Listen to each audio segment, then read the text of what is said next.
ನಮಸ್ಕಾರ ಎಲ್ಲ ನನ್ನ ಪ್ರೀತಿಯ ಸ್ನೇಹಿತರಿಗೆ ಆತ್ಮೀಯರಿಗೆ. ಮುಖ್ಯವಾಗಿ ಒಂದು ವಿಷಯದ ಬಗ್ಗೆ ಮಾತಾಡೋಕ್ಕೆ ಬಂದಿದ್ದೀನಿ. ಈ ದುರ್ಘಟನೆ ನಡಿಬಾರ್ದಾಗಿತ್ತು, ಆದರೆ ನಡೆದಿದೆ. ನಮ್ಮ ಚಾಮರಾಜಪೇಟೆ JJR ನಗರದಲ್ಲಿ ಕಳೆದ ರಾತ್ರಿ ಓಂ ಶಕ್ತಿ ಮೆರವಣಿಗೆ ಮೇಲೆ ಕಲ್ಲು ತೂರಾಟ ನಡೆಸಿದ್ದಾರೆ. ಬಹಳ ಒಂದು ಬೇಸರದ ಸಂಗತಿ. ನಮ್ಮ ಸಮಾಜ ಎತ್ತ ಸಾಗುತ್ತಿದೆ ಅಂತ ನಮಗೆ ಗೊತ್ತಾಗ್ತಾ ಇಲ್ಲ. ಇವತ್ತು ನಾವು ಕಷ್ಟಪಟ್ಟರೆ ಒಂದು ದಿನ ನಾವು ಕಷ್ಟಪಟ್ಟು ಸಂಪಾದನೆ ಮಾಡಿ ದುಡಿದ್ರೇ ಮನೆಗೆ ನಾವೇನಾದರೂ ಕೊಡೋಕ್ಕಾಗುತ್ತೆ. ಆದರೆ ಕೆಲವೊಂದು ಕಿಡಿಗೇಡಿಗಳು ಸಮಾಜದಲ್ಲಿ ಅಶಾಂತಿಯನ್ನೇ ಉಂಟು ಮಾಡೋಣ ಅಂತ ಅವರೊಂದು ಮನಸ್ಥಿತಿ. ನಾನು ಇಲ್ಲಿ ಯಾರ ಸಮುದಾಯದ ಬಗ್ಗೆನೂ ಮಾತಾಡ್ತಿಲ್ಲ, ಯಾಕಂದರೆ ಎಲ್ಲ ಸಮುದಾಯದಲ್ಲೂ ಕಿಡಿಗೇಡಿಗಳು ಇದ್ದೇ ಇರ್ತಾರೆ. ಆದರೆ ನಾನೇನೆಂದರೆ, ಇವರುಗಳು ಮನಸ್ಥಿತಿ ಹೇಗಿದೆ, ದೇವರು ಆಚರಣೆ ನಡೆಸ್ತಿದ್ದಾರೆ, ಅವ್ರ ಮೇಲೆ ಕಲ್ಲು ತೂರಾಟ ನಡೆಸಿರೋದನ್ನ ನಾನು ಬಹಳ ವಿಷಾದವಾಗಿ ಖಂಡಿಸುತ್ತೇನೆ. ಮುಖ್ಯವಾಗಿ ಪೊಲೀಸ್ ಆಯುಕ್ತರು ಹಾಗೂ ಸಂಬಂಧಪಟ್ಟ DCP ಇದರ ಮೇಲೆ ಕಾನೂನು ಕ್ರಮ, ಕಠಿಣ ಶಿಕ್ಷೆಯನ್ನು ವಿಧಿಸಬೇಕಾಗಿ ಕೇಳ್ಕೊಳ್ತಾ ಇದ್ದೀನಿ. ಮುಖ್ಯವಾಗಿ ನಾನು ಇಡೀ ಪೊಲೀಸ್ ಇಲಾಖೆಯನ್ನು ಕೈ ಮುಗಿದು ಕೇಳ್ಕೊಳ್ತೀನಿ ಒಂದೇ ಒಂದು ವಿಷಯ. ಯಾಕಂದರೆ ಇವತ್ತು ಪೊಲೀಸ್ ಅಂದರೆ ಪುಂಡಪೋಕರಿಗೆ ಭಯನೇ ಇಲ್ಲ. ಸಾಕಷ್ಟು ನಿದರ್ಶನಗಳನ್ನು ನಾನು ಕಣ್ಣಾರೆ ನೋಡಿದ್ದೇನೆ. ಈಗ ಇದೊಂದು ಕಲ್ಲು ತೂರಾಟ ನಡೀತು ಅಂತ ನಾವೆಲ್ಲ ಮಾತಾಡ್ತಾ ಇದ್ದೀವಿ. ಆದರೆ ಚಾಮರಾಜಪೇಟೆಯಲ್ಲಿ ನಿಮಗೆ ಜನತಾ ಕಾಲೋನಿಯಿಂದ ಹಳೇಗುಡದಳ್ಳಿ ಅಲ್ಲಿ ಹಿಂದೂ ರುದ್ರಭೂಮಿ ಇದೆ.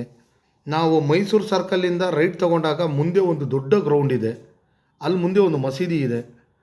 ಆ ಗ್ರೌಂಡ್ನಲ್ಲಿ ಕೆಲವೊಂದು ಪುಡಿಗಳು ಕಿಡಿಗೇಡಿಗಳು ಯಾವಾಗಲೂ ಅದನ್ನು ಸತ್ತೋಗಿರ್ತಾರೆ, ನಮ್ಮವರು ಯಾರೋ ತೆಗೆದುಕೊಂಡು ಹೋಗ್ತಾ ಇರ್ತೀವಿ. ಅಂಥ ಸಮಯದಲ್ಲಿ ಕಲ್ಲು ತೂರಾಟಗಳನ್ನು ಬೇಜನ್ ಸಲ ಮಾಡಿದ್ದಾರೆ. ಆದರೆ ಇವತ್ತಿನ ತನಕ ಒಂದು ಕಾನೂನು ಕ್ರಮ ಆಗಿಲ್ಲ.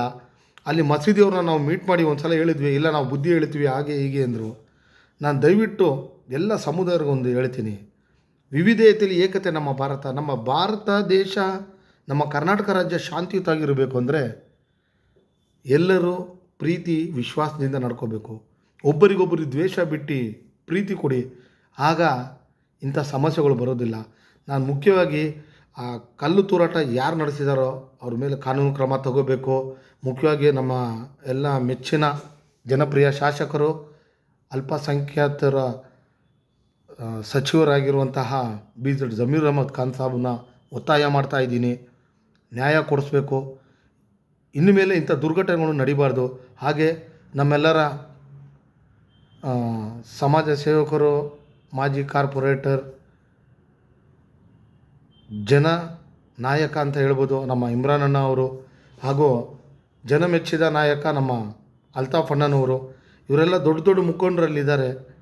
ನೀವೆಲ್ಲರೂ ಈ ಘಟನೆಗೆ ಕಾನೂನು ರೀತಿಯಲ್ಲಿ ಕ್ರಮ ಜರುಗಿಸಬೇಕು. ಇಂಥ ದುರ್ಘಟನೆ ನಡಿಬಾರ್ದು. ಯಾಕಂದರೆ ನಾವೆಲ್ಲರೂ ಚಾಮರಾಜಪೇಟೆಯಲ್ಲಿ ಅಣ್ಣ ತಮ್ಮಂದಿರ ಥರ ಇದ್ದೀವಿ, ಎಲ್ಲರೂ ಪ್ರೀತಿ ವಿಶ್ವಾಸದಿಂದ ಇದ್ದೀವಿ. ಇಂಥ ಒಂದು ಕೆಲವು ಘಟನೆಗಳು ನಡೆದಾಗ ಏನೋ ಮನಸ್ಸಿಗೆ ಬಹಳ ಬೇಸರ ಆಗುತ್ತೆ, ಏನಪ್ಪ ಇದು ಅಂತ. ಆದರೆ ಮುಖ್ಯವಾಗಿ ಪೊಲೀಸವರು ಯಾವುದೇ ಸಂದರ್ಭದಲ್ಲಿ ಪುಂಡಪೋಖರಿಗಳನ್ನ ಬಿಡಬೇಡಿ. ದಯವಿಟ್ಟು ಗಸ್ತು ತಿರುಗಿ ಸರ್. ಜನತಾ ಕಾಲೋನಿ ಆಗಲಿ, ರಂಗನಾಥ್ ಕಾಲೋನಿ ಆಗಲಿ, ಸುತ್ತಮುತ್ತ ಇರುವಂಥ ಯಾವುದೇ ಪ್ರದೇಶದಲ್ಲೂ ಒಂದು ಕಾಲ ಇತ್ತು, ಪೊಲೀಸವರು 7:30 8:00 ಒಂದು ಗಸ್ತು ಬರೋರು, 12 ಗಂಟೆಗೆ ಬರೋರು. ಈಗ ಅದೆಲ್ಲ ಏನೂ ಇಲ್ಲ. ಯಾಕೆ ಅಂತ ಗೊತ್ತಿಲ್ಲ. ದಯವಿಟ್ಟು ಪೊಲೀಸವರು ಎಚ್ಚೆತ್ಕೊಂಡ್ರೆ ಇವೆಲ್ಲ ಸಮಸ್ಯೆಗೆ ಪರಿಹಾರ ಸಿಗುತ್ತೆ ಅಂತ ಈ ಸಮಯದಲ್ಲಿ ಹೇಳೋಕ್ಕೆ ಇಷ್ಟಪಡ್ತಾಯಿದ್ದೀನಿ. ಇಲ್ಲಿ ನಾನು ಯಾರ ಪರನೂ ಇಲ್ಲ, ಯಾರ ವಿರೋಧನೂ ಇಲ್ಲ. ಆದರೆ ನಡೆದಂಥ ಘಟನೆನ ನಾನು ಖಂಡಿಸ್ತೇನೆ. ಇಂಥ ಘಟನೆ ಯಾವ ಸಮುದಾಯಕ್ಕೆ ಮತ್ತೊಂದು ಸಲ ಆಗಬಾರ್ದು ಅಂತ ನಾನು ಕೇಳಿಕೊಳ್ತಾ ಇದ್ದೇನೆ. ಈ ಘಟನೆಗೆ ನ್ಯಾಯ ಸಿಗಬೇಕು. ನ್ಯಾಯಕ್ಕಾಗಿ ನಾನು ಒತ್ತಾಯ ಮಾಡ್ತಾ ಇದ್ದೇನೆ. ಜೈ ಹಿಂದ್, ಜೈ ಕರ್ನಾಟಕ.